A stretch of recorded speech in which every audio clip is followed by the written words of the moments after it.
Say Paul, you don't look so good. Grab a glass of water before the video starts. Today I'm coming with a video about Don't Starve Together, more like Elsewhere. And there are a couple of things which Don't Starve Elsewhere will improve upon together. Starting with code. Over the last 10 years, Don't Starve Together got a lot of updates. From a new rain to reworks, return of them, skill trees from beyond. The code got really spaghettified. Sometimes they even break things by accident, like, I'm not sure how much people remember that, but they broke combat when they were making a new crafting menu a few years ago, but I still remember that. It was so ridiculous. Ridiculous! Utterly ridiculous! And it made it so funny. And I feel that when I play the game, it runs worse. The same thing happens with Minecraft basically, because I mean Minecraft is even a worse case because both a Java game and it's older. Elsewhere with its fresh release will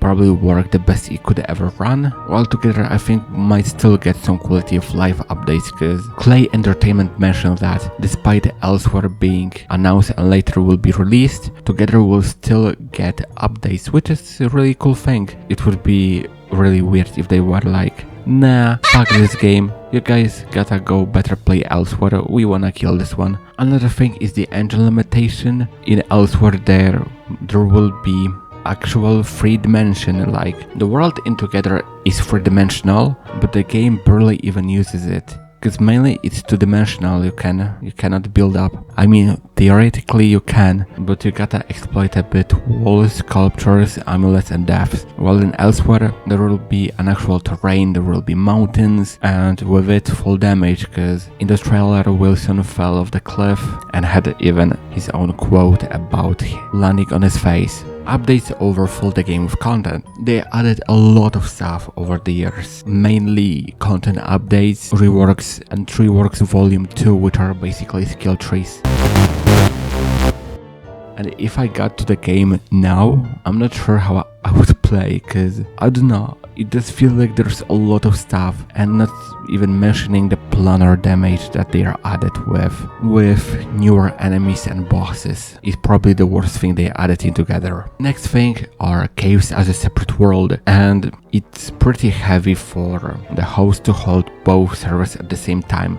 In original Don't Starve, each sinkhole has its own cave, so basically there's a lot of worlds in a single world in Don't Starve, but in Don't Starve the problem isn't as big, because when you go down in a sinkhole, the game shuts down the surface and vice versa. That's why in Don't Starve we have a sinkhole leading to ruins, while in Together ruins are basically a part of caves, and Atrium, which probably was supposed to be an even deeper part of ruins, is basically hidden behind the tentacle, while in Elsewhere the world will have the 3rd dimension.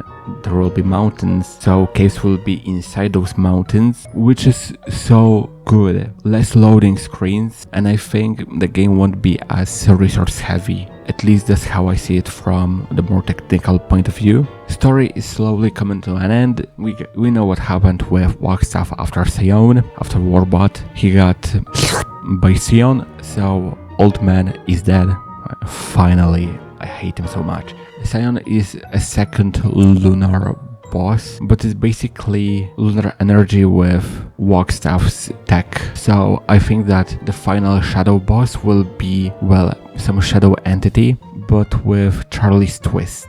In the first part of Curse Confrontation, they added those weird towers as bosses, which from what I've seen people were using bone helms to kill them, while the second part will probably have the final shadow boss. What it's gonna be, it might be something in Archive, maybe not, or Sanctum, because it's the new part of the Archive. But the story is either way coming to an end, especially with the puzzle Expectimus, which was so terrible to finish.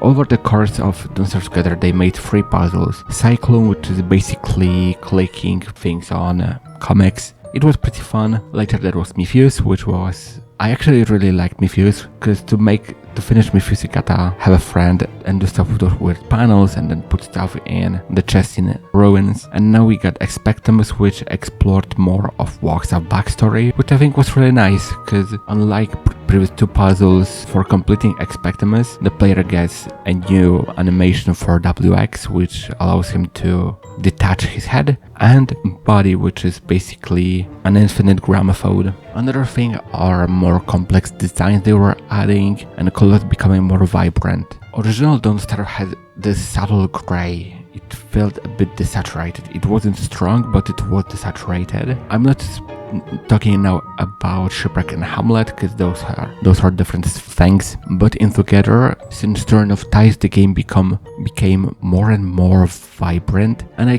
kinda felt missing old style from Don't Starve. Elsewhere comes with what I exactly want, because Elsewhere looks like it's more desaturated than ever, and I liked it a lot. It will be more dark.